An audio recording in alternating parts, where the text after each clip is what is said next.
Hi friends, ఎలా ఉన్నారు? ఇప్పుడు మనం వచ్చేసి నవనందులలో 5వ నంది అయిన విష్ణునంది లేదా కృష్ణనంది అని కూడా అంటారు. ఇప్పుడు మనము ఆ ఆలయం దగ్గర ఉన్నాం. ఈ ఆలయంకి వచ్చేసి మనం మహానంది నుంచి నంద్యాల వెళ్ళే రోడ్లో తెల్లుగంగా కాలువ కట్టనే లెఫ్ట్ సైడ్న కొంత దూరం ఈ కాలువకి లాకులు వచ్చేంత వరకు వస్తే మనకి ఆ కాలువ కట్టనే లెఫ్ట్ సైడ్న పక్కనే కనిపిస్తుంటుంది. దీని వెనక రోడ్డు నుంచి శివనందికి కూడా వెళ్ళొచ్చు. ఓకేనా? ఈ శివనంది వచ్చేసి నవనందులలో 4వ నంది. ఇక్కడ నుంచి 4 కిలోమీటర్ల దూరంలో ఉంటుంది. ఇది ఫ్రెండ్స్, మనం ఈ యొక్క ఆలయ పరిసరాలు చూసాం కదా. ఒక్కసారి మనం చూడండి. ఇది వచ్చేసి శనిగ్రహాలు. ఈ శనిగ్రహాల గురించి మనం వివరంగా చెప్పుకుందాం. ఇదంతా చూసారా? ఇదంతా శనిగ్రహాలు. తర్వాత వచ్చేసి మనం ఒకసారి ఈ యొక్క ఆలయ చరిత్ర గురించి మనకు కనిపిస్తున్నారు కదా, పూజారి గారి మాటల్లోనే మనం తెలుసుకుందాం. ఒకసారి గుడి లోపలికి వెళ్దాం. చూసారా? ఈ గుడిలో వినాయక స్వామి, వీరభద్రస్వామి, స్వామివారు, అమ్మవారు ఈ 4 చిన్న చిన్న ఆలయాలు ఉన్నాయి. ఇప్పుడు ఈ ఆలయ విశిష్టత గురించి తెలుసుకుందాం. మనం ఇప్పుడు ఉన్నది నవనందులలో 5వదైన విష్ణునంది దగ్గర ఉన్నాము. ఇదే కృష్ణానంది కూడా అని అంటారు. ఇప్పుడు ఈ ఆలయ చరిత్ర గురించి మన ఇక్కడ అర్చకులను అడిగి తెలుసుకుందాం. మీరు ఒకసారి ఈ ఆలయ యొక్క చరిత్ర గురించి చెప్తారండి? చెప్తాండి. నమో విష్ణునందీశ్వరాయ నమః. ఇక్కడ నవనందులలో వేసినటువంటి ఇది విష్ణునంది క్షేత్రం అండి. ఇది 5వది. ఇక్కడ స్వామివారు శ్రీ మహావిష్ణువు చేత ప్రతిష్ఠింపబడిన లింగం కాబట్టి ఇక్కడ విష్ణునందీశ్వర క్షేత్రంగా విరాజిల్లుతూ ఉన్నది.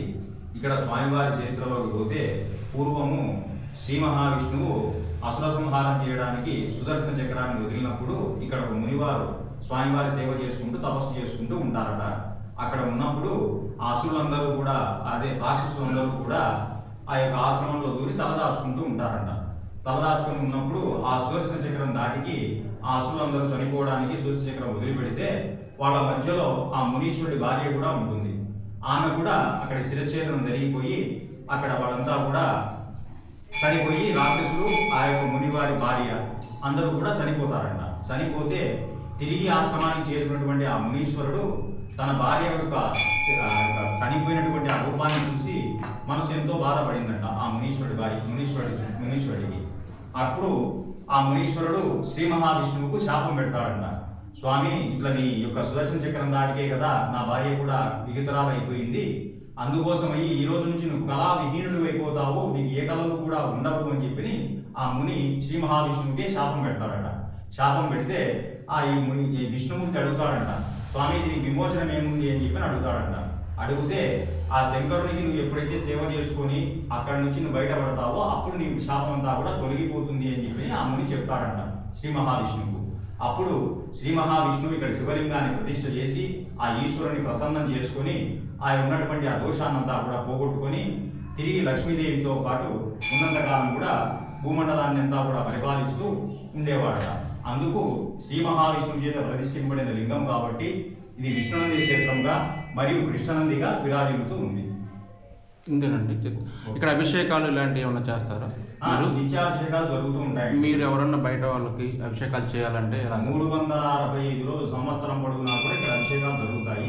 మిమ్మల్ని ఆలయ విశేషం ఏమిటంటే ఇక్కడ అన్యోన్య దాంపత్యము, భార్యాభర్తల మధ్యన సమస్యలు ఉన్న వాళ్ళు, నవగ్రహ శాంతులు అవన్నీ కూడా ఇక్కడ చాలా విశేషంగా జరుగుతూ ఉంటాయండి.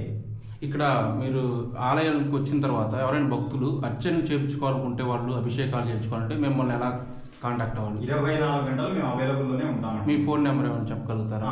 76 నా పేరు మనోహర్ శర్మ, 7675868696. ఓకే. ఇక్కడికి వచ్చాక మీకు కాల్ చేస్తే మీరు అర్చనలు అన్ని చేస్తారు. పక్క ఊరే, పక్కనే ఒక 4 కిలోమీటర్ల దూరంలో ఉంది.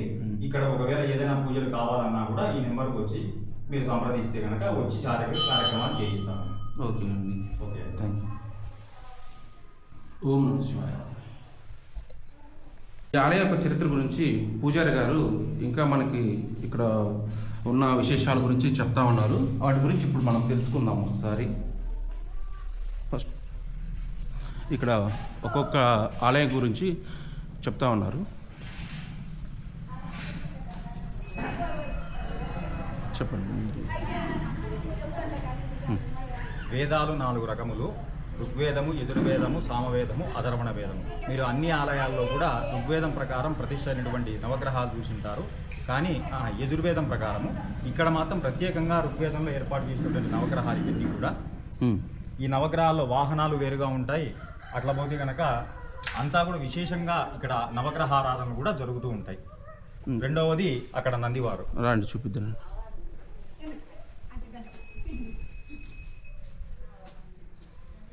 చెప్పండి నంది గురించి. ఇట్లా వెనుక వైపు కొంచెం పైకి ఎక్కితే అక్కడ డ్యామేజ్ అది గీతలు కనపడతాయి మీకు. చెప్పు. క్లియర్గా ఈ పైన చిన్న చిన్న గీతలు.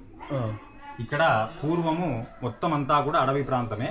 ఇక్కడ నిజంగా నంది ఉంది అని చెప్పి అనుకొని, తెల్లగా ఉంటే నిజంగా నంది అనుకొని వచ్చి ఆ పులి వచ్చి దాడి చేసింది. ఆ దాడి చేసినటువంటి ఆనవాళ్ళన్నీ కూడా అవండి ఇవ్వండి. ఇంకా విశిష్టతలు ఇంకా అంతే. ఈ గుడిలో నవగ్రహాల యొక్క విశిష్టత ఏంటంటే అన్ని గుళ్ళల్లో కాకుండా అన్ని గుళ్ళల్లో నవగ్రహాలకి కాకి వాహనంగా ఉంటుంది. కానీ శనీశ్వరుడికి, కానీ ఇక్కడ మాత్రం దున్నపోతు శనీశ్వరుడికి వాహనంగా ఉన్నది. ఇది ఈ గుడి యొక్క ప్రత్యేకత. సర్పాకారం చూపిస్తారు. ఇక్కడ రాహుకి శరీరం లేదు. ఇక్కడ చూడండి, కేతువుకి తల లేదు. అలాగే కేతువుకి తల లేదు. శనీశ్వరుడికి అన్ని చోట్ల కాకి వాహనంగా ఉంటుంది. కానీ ఇక్కడ మాత్రం దున్నపోతుగా ఉంటుంది. సూర్య భగవానుడికి పీఠం అనేది చూడారా 7 గుర్రాలతో ఉంటుంది ఎక్కడైనా. కానీ ఇక్కడ పీఠం మాత్రం, కానీ ఇక్కడ మాత్రం పీఠం మాత్రమే ఉంది. చూసారా?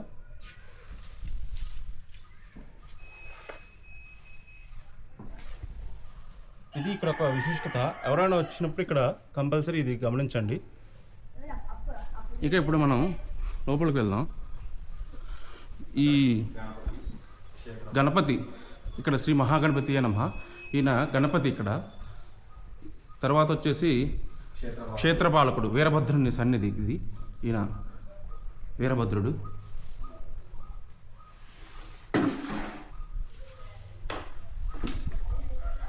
మనం చుట్టూ చూసుకుంటే ఈయన గణపతి. ఇక్కడ చూసారా?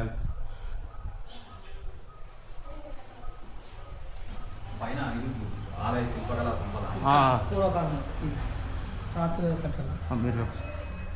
ఇది ఆలయ యొక్క శిలా సంపద.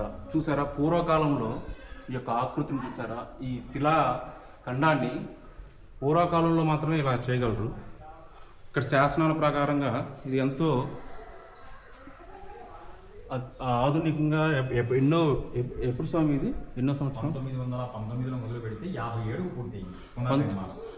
ఓకే, 1919లో మొదలు పెడితే ఇది 1957కి పూర్తయింది. జైపూర్ నుంచి ఈ రాళ్ళని తీసుకొచ్చి ఇక్కడ నందిని చేశారని ప్రతిష్ఠ. ఇక్కడంతా కూడా ఏర్పాటు. ఇక్కడ అమ్మవారిని, అక్కడ అమ్మవారిని, నందిని, ఇక్కడ స్వామి స్వయంభూ.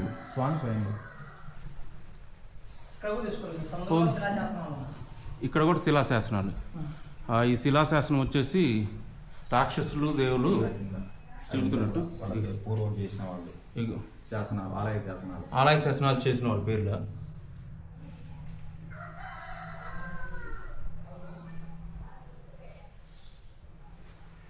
ఇది బాగా చేశారు. దశావతారాలు.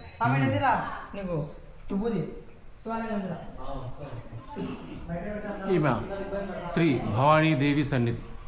ఈమె అమ్మవారు భవానీదేవి అమ్మవారు.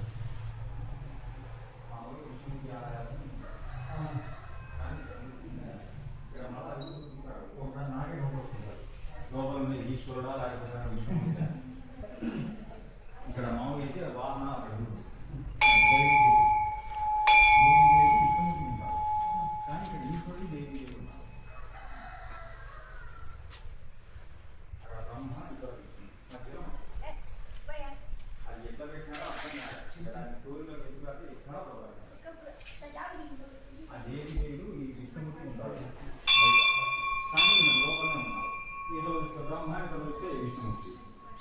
మధ్యలో నేనున్నా అంటారు. రోజులు ఎత్తుకులాడుతుంటే దొరుకుతూనే ఉంటాయి.